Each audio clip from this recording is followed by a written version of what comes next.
Tatlong sali mo na ho ito. Yung una at pangalawa mong nakausap, hindi pumasa. O ikaw ang hindi pumasa sa kanila. Hindi pumasa sa akin, sir. Hindi pumasa sa'yo. Bakit naman? Yung mga nakausap niyo po ba, wala ho doon yung hanap mo sa isang lalaki? Wala, sir eh. Kasi naman puro ano naman. Ano po ba yung mga, ano bang katangian? Ano pang hinahanap mo sa isang lalaki? Malaki. Formal siya magsalita at saka yung may trabaho, ganun. May trabaho. Yung mga nakausap niyo po dito, walang trabaho? Meron, sir, kaso lang mga ano pa, maliliit pa yung mga anak. Hindi kasama ho yun dapat. Yung mga anak nila tapos na, no? Opo. May trabaho. Gusto ko po yung ano, problema sa anak. Yung may trabaho, tapos seryoso, tapos malaki na yung anak. Opo. Ilang taon na po kayo, ma'am? 44 po. 44, isa na lang, sasabog na. Yes, sir.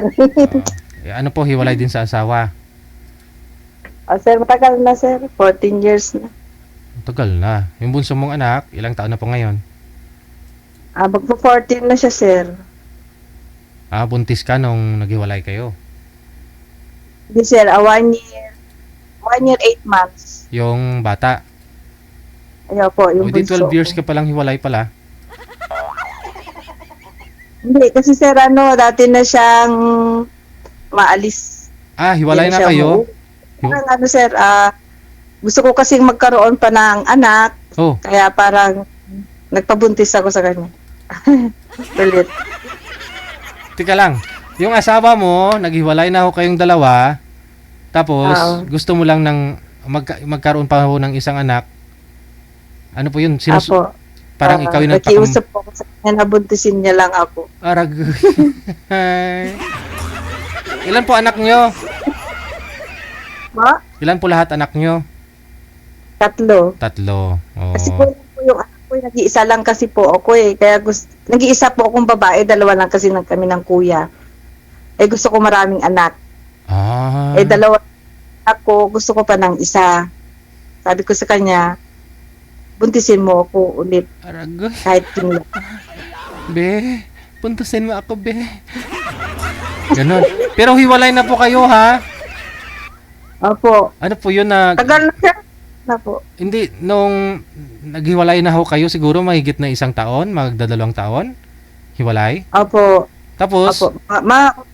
Tapos gusto ko pang magkaroon ng isang anak. Ayun, usap po ako sa kanya na Buntisin pwede bang bigyan mo pa ako ng isang anak. Tika lang, pero ba't ho kayo naghiwalay? Sir, siyempre maraming babae. Nagwo-work kasi sa sa casino. So yun po dahilan na naghiwalay kayo? Ikaw po ba yung nagkipaghiwalay? Opo, umalis na po ako nung hindi niya na maiwan yung babae. Oo. Kasi nakadalawa na rin anak dun. Pero ikaw talaga yung legal, kasal po kayo. Hindi sir, wala pong legal sa amin, wala pa siyang pinakasalan. Ay, God. Okay. So, nag-live-in lang po pala kayo, tapos nagkaanak ka, tapos may anak na rin po siya doon sa isa. Apo, mas bata yung yung ngayon kinakasama niya. Kasi doon po kami nagkita sa casino, dati rin po kasi ako doon. So umalis po kayo nung nabuntis ka? Hindi po, nagsama muna kami, nakadalawa kaming anak. Tapos nagkaroon siya ng babae. Tapos yung pangalawang anak namin may kasabay niya yung babae. Nabuntis din. Nagawa niya po yun habang magkasama kayo sa trabaho doon? Nang babae pa siya? Opo. Opo, hindi kasi iba kasi ang shift namin eh. Kasi minsan 26 siya, ako gano'n, pang gabi. Gano'n, ikot-ikot kasi hindi kami Sabay yung pangalawa mong anak at saka yung panganay doon sa kabila, magkaidaran? Opo, yung pangalawa. Sabay buntis kayo? Opo. Paano nangyari yun habang nasa trabaho ka? Nakikita sila? Panggabi ka, kunyari? Ang day off niya kasi sir eh, kasi ang day off niya ano eh, Friday siya, tapos ako linggo, ganun. Hindi kami nagkikita. Hmm. Pero siyempre masakit, no? Siyempre, masakit. Sir, parang ano, nung una parang nababaliw ako. Kasi hindi ko naman maano kasi okay naman ang buhay namin. Oo, oo. Kaso lang, nung sabi niya, sorry, sorry, okay, sorry.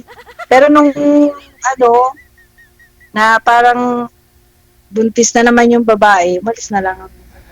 Pangalawa na. Oo. Yung pangalawa na yung buntis. Ano si Tap? Pinanganak niya yung, yung panganay nila, nabuntis na naman yung babae, kaya kako, wag na lang, niloloko mo na. Oo, oo, oo. Ano nung sit up ninyo that time? Ang nangyayari, sa'yo pa rin umuwi or patuloy pa rin siyang umuwi doon sa babae? Di, stay na siya dun, sir. Doon na siya nagstay. Oo. Nung time na yun, yung time na yun, di ba? Yung time na yun na nabuntis siya na yung babae ng panganay. Tapos Opo. humingi sa'yo ng sorry. Tinanggap mo. Saan siya umuwi? Sa bahay nyo na. Sa bahay pa rin, sir. Pero nung... Nagsasama.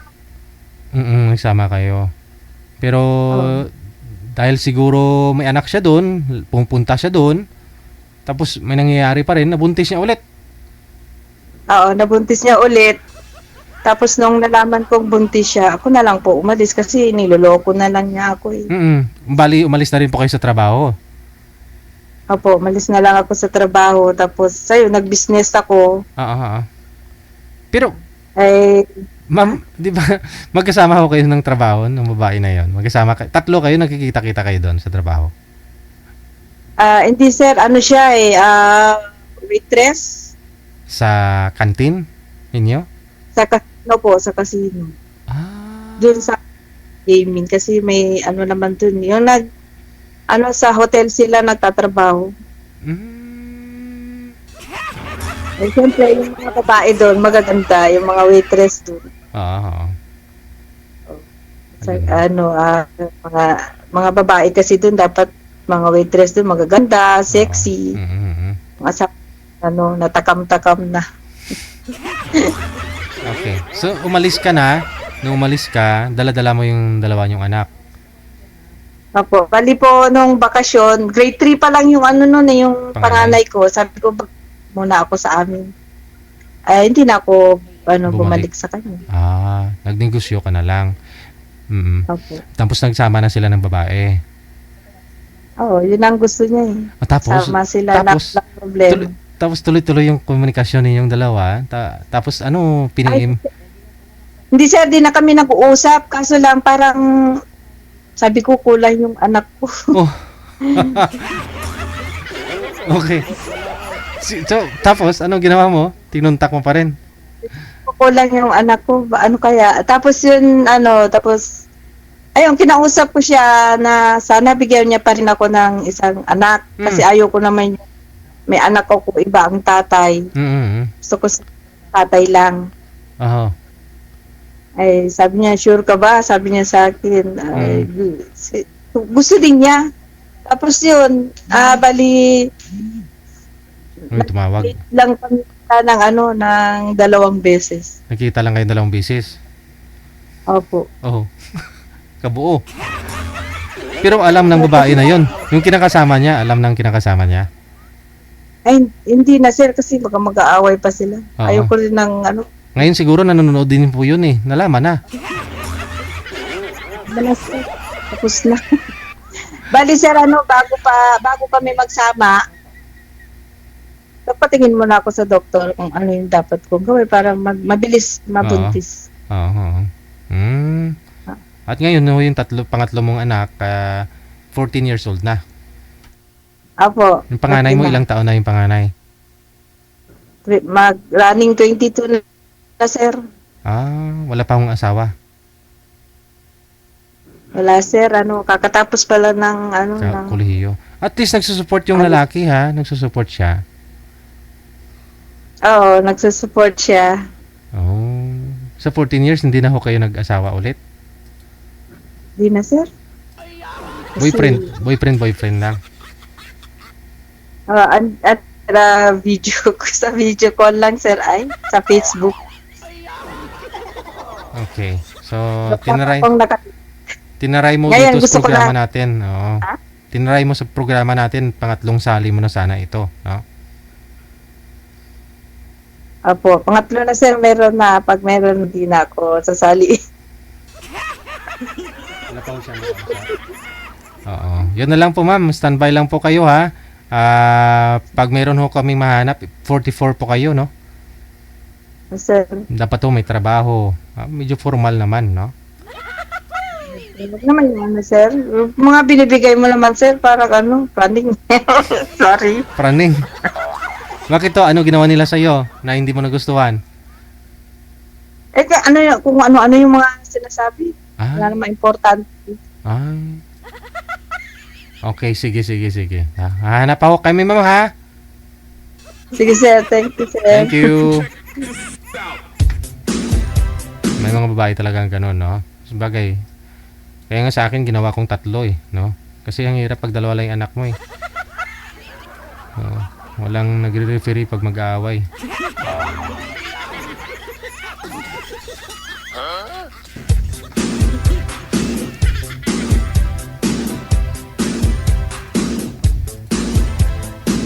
Okay na rin yun. At least isa lang yung tatay, di ba? Kaysa naman ho iba-iba tatay ng anak niya.